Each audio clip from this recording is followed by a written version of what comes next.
집합의 부분집합의 개수를 구하는 방법을 알아보겠습니다. 여기 집합 A 1, 2를 원소로 가지는 집합 A가 있고 이 집합의 부분집합은 공집합 1, 2, 1, 2로 이렇게 총 4개의 부분집합이 있는데요. 자, 그렇다면 집합 A의 부분집합을 모두 구하여라 라는 문제가 아니라 집합 A의 부분집합은 총 몇 개가 있습니까? 라는 문제라면 우리는 반드시 이렇게 부분집합들을 하나하나 적어보고 세어보는 방법 말고도 다른 방법이 있습니다. 자, 여기 밑에 보시면 각각의 이렇게 동그라미로 묶어 놓았는데요.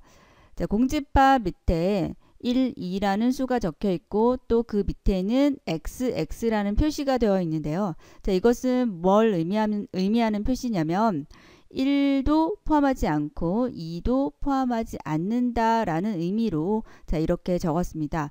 자, 그렇다면 이 1이라는 집합 밑에 적혀 있는 이 기호들을 또 살펴보면요. 역시 1, 2라고 적혀 있고 밑에 동그라미와 X라는 표시가 되어 있죠. 자, 이 표시는 그럼 뭘 말하는 걸까요? 네, 그렇죠. 1은 포함하고 2는 포함하지 않는다라는 표시입니다. 마찬가지 방법으로 이 밑에 있는 이 표시는 1은 포함하지 않고 2는 포함한다. 마지막으로 둘 다 동그라미 표시가 되어 있는 이 부분은 1과 2를 모두 포함한다 라는 말입니다. 자, 그렇다면 지금 표시한 이 밑에 있는 XX, OX 이런 기호들과 집합 A의 부분집합의 개수와는 무슨 연관이 있을까요?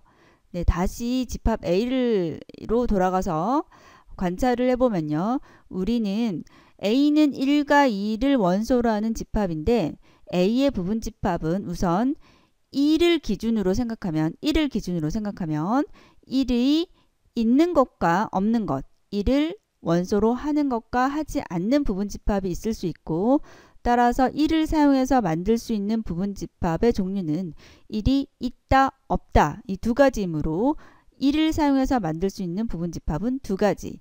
마찬가지 방법으로 2를 사용해서 만들 수 있는 부분집합은 2가 있다, 없다 이렇게 두 가지이죠. 따라서 1과 2를 모두 사용하여 만들 수 있는 부분집합은 두 가지 곱하기 두 가지라고 생각할 수 있습니다. 이때 2 더하기 2, 두 가지 더하기 두 가지가 아닌가 이렇게 혹시 생각하는 학생이 있을 수 있는데 1이 OX 두 가지 방법이 있을 때 그 각각에 대해서 2도 OX 두 가지 방법씩 있으므로 1과 2를 모두 사용하여 만들 수 있는 부분집합은 2 곱하기 2 이렇게 해서 네 가지입니다. 자, 이것은 옆에 있는 그림과도 관련이 있는데 동전을 던지는 경우의 수라고 생각해도 되겠죠. 동전 두 개를 동시에 던질 때 일어나는 모든 경우의 수는 한 개의 동전이 각각 앞면, 뒷면 두 가지의 경우가 있으므로 두 개의 동전을 던지는 경우의 수는 2 곱하기 2라고 배웠었죠. 자, 이것을 생각을 하면 집합 A의 부분집합은 왜 2 곱하기 2 가지가 있는지 알 수 있겠죠. 다음으로 밑에 예를 보시죠. 집합 B는 1, 2, 3을 원소로 가지는 집합인데 이 집합 B의 부분집합의 개수는 이라는 문제인데요. 자, 그럼 위에서 연습한 대로 자, 1이 있다 없다 두 가지죠. 역시 2도 있다 없다 3도 있다 없다 이렇게 각각이 두 가지의 경우의 수가 있으므로 이 2를 3번 곱한 값 8개가 B의 부분집합의 개수가 되겠습니다. 이제 다음과 같은 예를 보시죠. 자, 문제를 읽어보면 집합 A는 1, 2, 3, 4, 5, 6을 원소로 하는 집합이고 A의 부분집합 중 2는 반드시 포함하고 5는 포함하지 않는 부분집합의 개수는 이라는 문제인데요. 자, 여기 표시한 거를 보시면 2는 반드시 포함해야 한다고 되어 있으므로 동그라미로 표시를 했고 5는 포함하지 않는다라고 했으므로 5에는 이렇게 제외한다라는 이 화살표 표시를 했습니다. 자, 그러면 A의 부분집합 중 다음 조건을 만족하는 부분집합은 어떻게 구해야 될까요?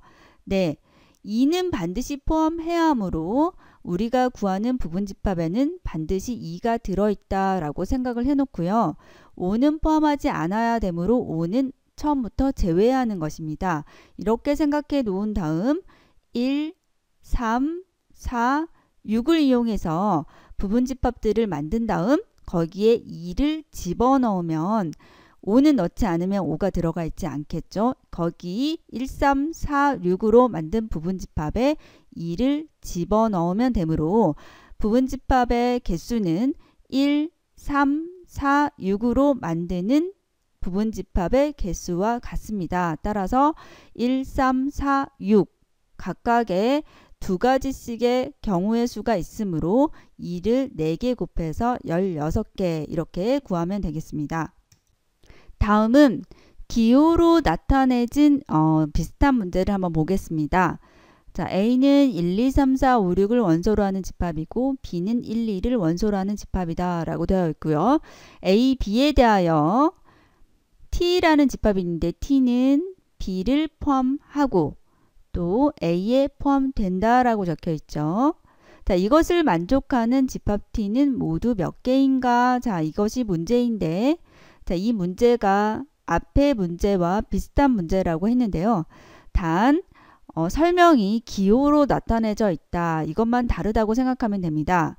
자, 그러면 T는 우선 A의 부분집합이다 라는 걸 먼저 생각해야 되겠죠. T는 A의 부분집합이다. 자, 그런데 B라는 집합을 포함해야 하므로 T라는 집합에는 반드시 B의 원소인 1과 2가 들어있어야 되겠죠. 따라서 여기까지 해석을 해보면 집합 T는 A의 부분집합이며 1, 2라는 원소를 반드시 포함해야 된다. 자, 이렇게 해석할 수 있어요. 그렇죠? 자, 그러면 A의 부분집합 중 1, 2를 꼭 가지고 있는 A의 부분집합의 개수를 구하면 되므로 1, 2는 우선 동그라미를 해놓고요. 3, 4, 5, 6으로 만들 수 있는 부분집합의 개수를 구한 다음 그 부분집합에 1, 2를 무조건 넣으면 되므로 개수는 여전히 3, 4, 5, 6으로 만들 수 있는 부분집합의 개수와 같다는 것을 알 수 있죠. 따라서 구하는 답은 2를 4개를 곱한 16개가 답이 됩니다.